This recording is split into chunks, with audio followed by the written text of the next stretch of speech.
Akhirnya ada aturan tegas dari pemerintah kita. Awalnya pemerintah ngelarang iPhone 16 dijual di Indonesia karena Apple belum penuhin syarat investasi lokal sebesar 1,71 triliun. Sampai sekarang Apple baru invest 1,48 triliun kurang 230 miliar buat bisa perpanjang sertifikasi TKDN yang habis di 2024 ini. Sebagai respon, kemarin di November 2024 Apple ngajuin tambahan investasi 10 juta US dollar sekitar 150 miliar, ya tetap aja masih kurang 72 miliar. Akhirnya Apple naikin tawarannya jadi 100 juta dolar, sekitar 1,5 triliun buat 2 tahun ke depan. Tapi menurut pemerintah, nilai segitu belum adil kalau dibandingin sama investasi Apple di negara lainnya. Di Vietnam, Apple udah invest sekitar 250 triliun. Di Thailand, supplier Apple udah invest sekitar 1 triliun juga. Dan kalau dibandingin sama merek lain di Indonesia, kayak Samsung yang udah invest 8 triliun atau Xiaomi 5,5 triliun, tawaran Apple itu masih kelihatan sangat kecil. Makanya pemerintah sekarang minta Apple naikin investasinya sampai 10 kali lipat lebih banyak dibanding awalnya. Sekarang mintanya 16 triliun. Selain buat penuhin syarat TKDN, ini juga diharapin buat ciptain lapangan pekerjaan dan bikin Indonesia jadi bagian dari jaringan produksi globalnya Apple. Menteri Investasi Rosan bilang Apple udah komunikasi sama pemerintah dan nunjukin niat buat ningkatin investasinya di Indonesia. Sekarang tinggal tunggu komitmen tertulis dari Apple soal rencana ini. Dan apakah 16 triliun bakal jadi akhir dari drama Apple sama pemerintah? Ya sebenarnya 16 triliun rupiah tuh uang yang sangat-sangat receh buat Apple. Karena harga Apple di market itu sekitar 45.000 triliun rupiah. Total harga satu perusahaan Apple bahkan cukup buat bayar utang Indonesia yang jadi kelihatan sangat kecil kalau dibandingin. Cuma sekitar 6.000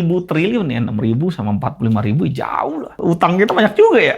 Dan daripada lu pusing mikir duit triliunan, nggak butuh triliunan rupiah buat dapetin monitor gaming 180Hz. Asus VG 259Q3A. Monitor gaming 25 inch, Full HD, refresh rate 180Hz, udah Face IPS dan ada fitur eLMB, bikin gameplay bebas ghosting dan blur. Support FreeSync Premium, jadi bye-bye buat screen tearing dan stuttering. Monitor ini juga udah full coverage sRGB-nya 99%, bisa buat lu yang mau ngedit di color space sRGB sekalian sama gaming. Detail lengkapnya bisa cek di deskripsi di bawah. Huawei baru aja rilis Mate 70 series yang bisa ngirim file atau gambar dengan fitur teleportasi AI. Muak sekali apa-apa ditempel AI dari kemarin. Lu tinggal arahin telapak tangan lu ke layar HP, terus kepalin tangan kayak lagi nyomot, terus arahin ke HP atau tablet tujuan, dan buka kepalan tangannya di depan layarnya, langsung nyampe filenya ke tujuan. Gue inget zaman dulu kita sebut inovasi itu Touch ID ya di iPhone 5S. Keren banget soalnya waktu itu ada hubungan sama security ya. Atau inovasi layar nggak ada tombolnya di iPhone X.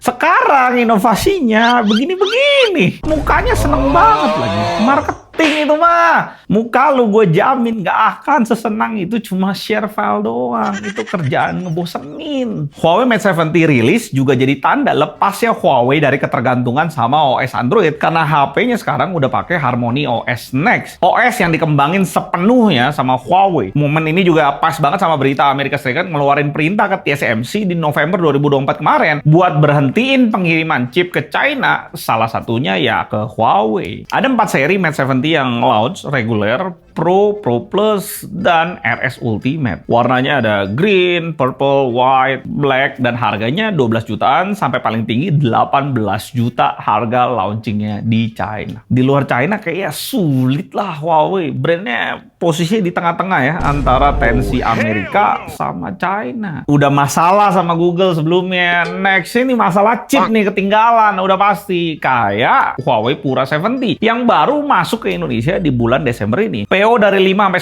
11 Desember 2024 ada 2 warna, black sama green, dan harganya mulai dari 18 juta. HP ini tanda kembalinya Huawei ke pasar smartphone Indonesia setelah absen di 2022 kemarin. Masalahnya di 18 jutaan harganya mepetin Samsung S24 Ultra. Tapi hasil pengetesan benchmarknya, Huawei Pura 70 Ultra yang pakai Kirin 9010 versus Samsung Galaxy S24 Ultra yang pakai Snapdragon 8 Gen 3, perbedaan performanya jauh banget, 112%. Seperti gue bilang tadi, Huawei udah disunat Google dulu. Sekarang chip juga disunat sama Mama Rika. Gue nggak yakin nih Huawei bakalan comeback. Apalagi Trump bakalan di Gedung Putih 4 tahun ke depan.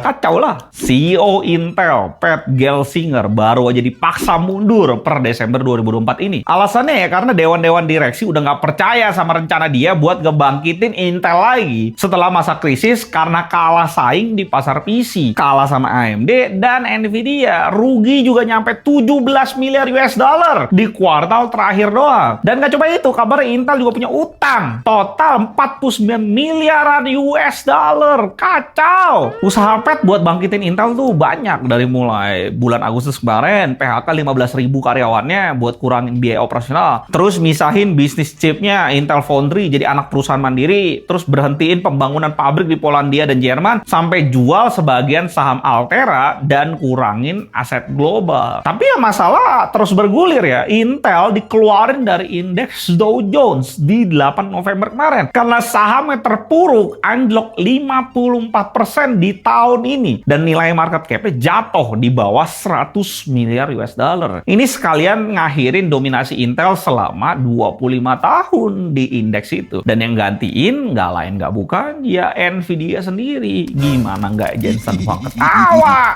Ngelihat kondisi Intel yang miris, sebenarnya sempet tuh Qualcomm tertarik buat akuisisi Intel di bulan September 2024 kemarin. Tapi akhirnya Qualcomm mundur dan nggak jadi beli Intel ngelihat utangnya masih 49 miliar US dollar. Dan harus berurusan juga sama aturan anti monopolinya Amerika. Sekarang buat sementara posisi Pat Gelsinger diganti sama David Sinner, CFO Intel, dan Michelle Johnson, General Manager dari Client Computing Group Intel, sampai ada penggantinya. Masih kalau pakai Intel sekarang? Dengar-dengar AMD lagi jaya-jayanya tuh di 9.800 X3D-nya. Digoreng harganya. Ya masa depan kelihatan sangat suram buat Intel. Peneliti dari City University Hong Kong lagi ngembangin device kayak Lollipop biar yang main VR bisa ngerasain rasa dari visual makanan yang muncul di VR-nya. Lollipop ini punya 9 rasa yang bisa disesuaikan sama visual VR-nya, dari rasa gula, garam, cherry, asam nitrat, markisa, teh hijau, susu, durian, dan jeruk bali. Cara kerjanya tuh di permukaan Lollipop itu ada hidrogel yang isinya bahan kimia food grade buat rasa. Nah kalau diaktifin pakai listrik, ion-ion dari gel itu bakal naik ke permukaan Lollipop dan pas lu jilat, lu baru bisa rasain rasanya. Untuk ngasilin rasa yang beda-beda sampai 9 rasa, ada kemungkinan setiap hidrogel di dalam Lollipop ya punya bahan kimia yang beda-beda. Kata penelitinya, perangkat Lollipop ini bakalan punya 3 kegunaan: ngetes indera perasa, nyobain rasa makanan pas belanja online, dan belajar rasa makanan bareng anak-anak di dunia virtual. Sayangnya rasa di Lollipop ini cuma bisa dipakai sekitaran 1 jam karena gelnya bakalan menyusut. Makanya penelitiannya masih terus lanjut biar Lollipop ini bisa dipakai tahan lama dan bakalan ada aromanya biar lebih lengkap. Facebook, Instagram, TikTok, Snapchat, Reddit, dan X terancam kena denda 32 juta US dollar atau sekitar 507 miliar rupiah dari pemerintah Australia kalau sampai ngebiarin anak di bawah umur 16 tahun main sosmed di platformnya mereka. Ini aturan baru di Australia yang udah disahkan akan berlaku tahun depan November 2025. Alasan pemerintah Australia ngebuat aturan ini karena media sosial bisa ngerugiin banyak anak muda di Australia. Hampir 2/3 anak umur 14 sampai 17 tahun udah kepapar konten yang berbahaya kayak penyalahgunaan narkoba dan konten self-harm atau tindakan melukai diri sendiri. PDD. Nggak cuma ngebuat aturan tertulis, Australia juga bakal ngelakuin uji coba sistem verifikasi usia pakai biometrik atau identifikasi pemerintah untuk nerapin batas usia di sosmed. Pengecualian buat YouTube, Google Classroom, Messenger Kids, WhatsApp, Kids Helpline, dan lain-lain masih boleh diakses anak-anak karena adanya layanan kesehatan, pendidikan, dan lain semacamnya. Sementara respon dari platform yang kena imbas kayak Meta, Instagram, Facebook, TikTok, Snapchat sepakat bilang kalau proses pengesahan aturan itu terlalu buru-buru dan mereka sebagai platform minta diajak diskusi lagi supaya pelaksanaan aturannya lebih adil. Di Australia sibuk buat ngatur sosmed, sementara di Indonesia kita lihat kemarin banyak yang mandi lumpur sampai viral di TikTok seharian demi cuan instan dari gift yang nonton. Kok beda banget?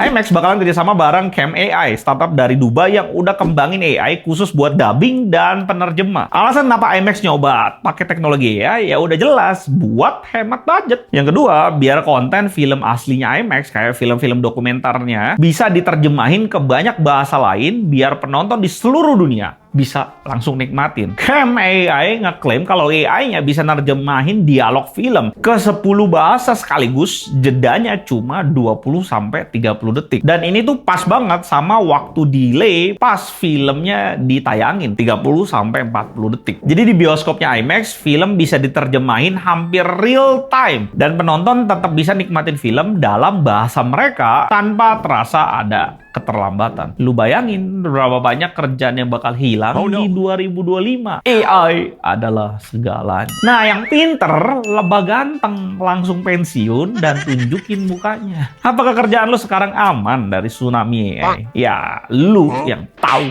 jawabannya. Buat lo yang mau top up game, kesayangan lu bisa di GTA Top Up. Gue Aldrin, sampai jumpa besok lusa.